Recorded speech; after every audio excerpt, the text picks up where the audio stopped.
අපි දන්නේ නැහැ අපි සිංහයෝ කියලා. අපේ හාමුදුරු කෙනෙකුත් ඒ කතාවකදී ඒක මතක් කළා. පින්වත්නි, සිංහ පැටියෙක් මහ සිංහයාගෙන් වෙන් වුණා එක කාලෙකදී. දැන් මේ සිංහ පැටිය හැදෙන්නේ නරි රැලක් එක්ක. දැන් මේ සිංහ පැටියා ලොකු වෙලා. ඒත් මේකට තියෙන්නේ නරි ඇක්ෂන් දැන්. සිංහ ගතිය නෙමෙයි හුන්ට කේසර සිංහයා. මේ කේසර සිංහයා ඇවිදින්නේ නරියා වගේ. කන්නේ නරියා වගේ. බොන්නේ නරියා වගේ. සියලුම චර්යා නරි. ඔය අතරදී කේසර සිංහෙක් හම්බ වුණා. හම්බ වෙනකොට නරි ටික පැනලා දිව්වා. නගුටත් උස්සගෙන. කේසර සිංහයා දැන් දුවනවා. එතකොට නරිය මේ කේසර සිංහයා බලනවා මගේ වර්ග එකෙක් දැක්කයින් පස්සේ දුවන්නේ මොකද? මේක හරි ආශ්චර්යයක් නේ. නරි ටික දුවන එක නම් අහන්න දෙයක් නෙමෙයි. උන් කන හිවල්ලුනේ. උන් දුවන්ට එපා. අපි කාලේ ඉවත දාන කටු කන මේ නරි දුවන්ට ඕනේ අපි දැක්කහම. ඒත් මගේ ලේ තියෙන එකෙක් මොකෝ දුවන්නේ? ඔහොම හිටපිය කිව්වා. නරි ටික දිව්වා සිංහයා ඉතිරි වුණා. ඇහුවා "අයි සාමී මොකද නගුට දැන් කකුල් ඇස්සේ ගහගෙන කේසර ලෝම ටිකක් ගුලි කරගෙන ඇඹරෙනවා මේක අර සිංහ තඩිය දැකලා. මොකද බල උඹට වෙලා තියෙන්නේ? අනේ නෑ සාමී මං අහිංසක නරියා මට මගේ පාඩුවේ ඉන්ට දෙන්න ආයිබෝන්. මොකද බලත් උට වෙලා තියෙන්නේ උඹ නරියෙක් නෙමෙයි සිංහෙක්. නෑ සාමී මං නරියා. නෑ බලතෝ සිංහෙක්. නෑ නරියා. නෑ බල උඹ සිංහෙක් පේන්නේ නැද්ද උඹයි මම එක වගේ වුණාට මං නරියා කිව්වා. මේක හරියන්නේ නැහැ. මෙහෙට වරින් මට උඹ පරීක්ෂා කරලා බලන්න ඕන නරියෙක්ද සිංහෙක්ද කියලා. පරීක්ෂා කරන්න දෙයක් නැහැ. අයිබුවා මන් නරියා. හොඳ හිතෙන් වරෙන් නැත්තම් උඹ මරනවා. මරන්න එපා එන්නම් කියලා ආවා. මොකද කරන්න ඕන? මට උඹ පරීක්ෂා කරන්න ඕන. වරක් කීවනේ අයිබුවා පරීක්ෂා කරන්න දෙයක් නැහැ. මන් නරියා. ඔව් මටත් පේනවා උඹ නරියා කියලා නැගපන් අර කන්දට. ඉතින් නැග්ගා. මොකද දැන් කරන්න ඕන? මට උඹගේ නරි හඬ ආසයි. කෑ ගහපන්කො බලන්න. බෙන් එන්නේ නරි හඬද වෙන හඬක්ද කියලා? පින්වත්නි මොක උනත් ඇඟේ තියෙන්නේ සිංහලේ. ඇල්ටේෂන් උනත් පොමරේනියන් උනත් ජර්මන් ෂෙපර්ඩ් උනත් මොකක් උනත් බල්ලා. සිංහයා. බල්ලට අඬ ගැහුවට පින්වත් බල්ලෝ එන්නේ කියලා නැත්නම් යන්න කියලා ඌ යන්නේ නැහැ දැවිට එන ජුබ් බල්ලා කිව්වම ඌ දුවනවා. බල්ලන්ට කතා කරන භාෂාවක් තියෙනවා. එතකොට සිංහයා වෙනයි. එතකොට මේ සිංහයා කිව්වා හොඳයි එහෙනම් කෑ ගහන්නම් කිව්වහම මේ සිංහයාට එනවා නිකන් අමුතු ගතියක් ඇඟට. අභිමානයක්. මේක තුන් සැරයක් වටපිට බැලුවා. බලලා මොකද කළේ?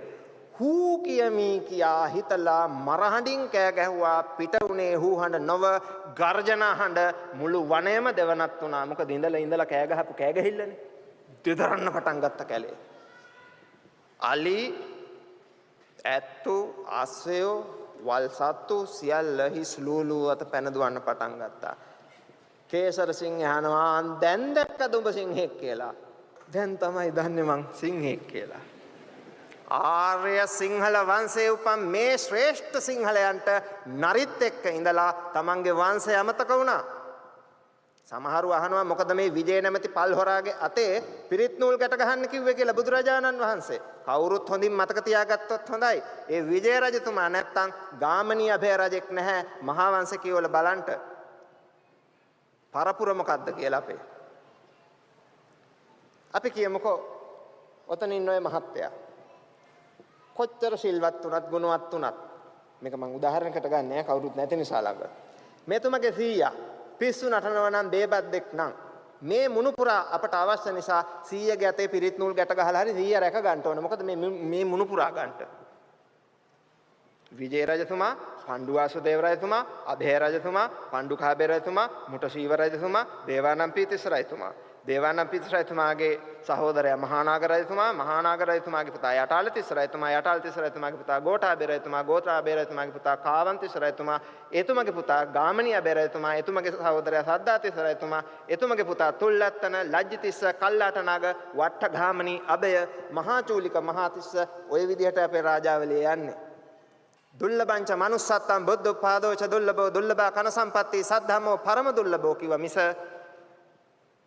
වෙන එකක් අපට අවශ්‍ය වෙන්නේ මෙන්න මෙතනින් නිවන් මගට ගිහිල්ලා මෙතනින් භවය අවසන් කරන්නටයි අවශ්‍ය වෙන්නේ.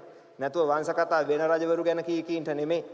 අපට ඊට වඩා බුදුරජාණන් වහන්සේ වටින බව හැමෝම මතක තියාගත්තොත් හොඳයි. දුකු අවුලක් ඇවිල්ලා තියෙන නිසා දඹදිව බුද්ධ ගයාව මෙතුමට බේර ගන්න අවශ්‍ය නැහැ. ඔය කියන විදියට හබරනට ගියා නම් වැඩේ හරි. මොන අපරාධයක්ද මෙතුම මේ කළා තියෙන්නේ බුද්ධ ගයාව කරන අඩු කියලා. විකාරද ඔය ඇත්තන්ට. අර පොල්පිට මුකලානේ අපේ ස්වාමීන් වහන්සේගේ බණක් මං ඊයේ ඇහුවා. එතුමා ලස්සන කතාවක් කර මොකද්ද ඔබ වහන්සේගේ පන්සල පැත්තේ කන්දක් තියෙයි කිව්වා.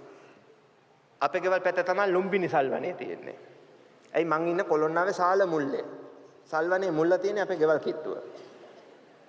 164 බස් එකේ නැග්ගන් පස්සේ සල්මල්ලු වෙන බස් එක එනකල සල්මල්ලු වෙනටම යන්න පුළුවන් ලුම්බිනියට. ඊට ටිකක් එහා අංගොඩ තියෙනවා බෙහෙත් අරගෙනම එන්න පුළුවන්.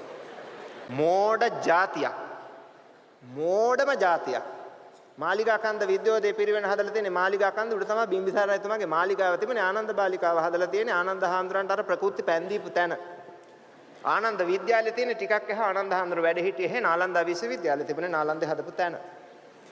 මේවා කිව්වොත් මේව පිළිගන්න මන්ද බුද්ධිකයොත් මේ රටේ ඉන්නෝ. මොකටද මේ බුද්ධ ශාසනය? කාටද අපි බණ කියන්නේ? මේ වගේ විකාර කරනවනම්. ඒ නිසා වහාම කතිකාවත් ගණන්ලා පනත් ගණන්ලා සම්මත කළ ඉවරලා දැඩි දඩුවම් පමනවන්න ඕන ධර්මයේ වනසන අයට. මොකද ආයි අපිට ගැළවිල්ලක් නැති වෙයි.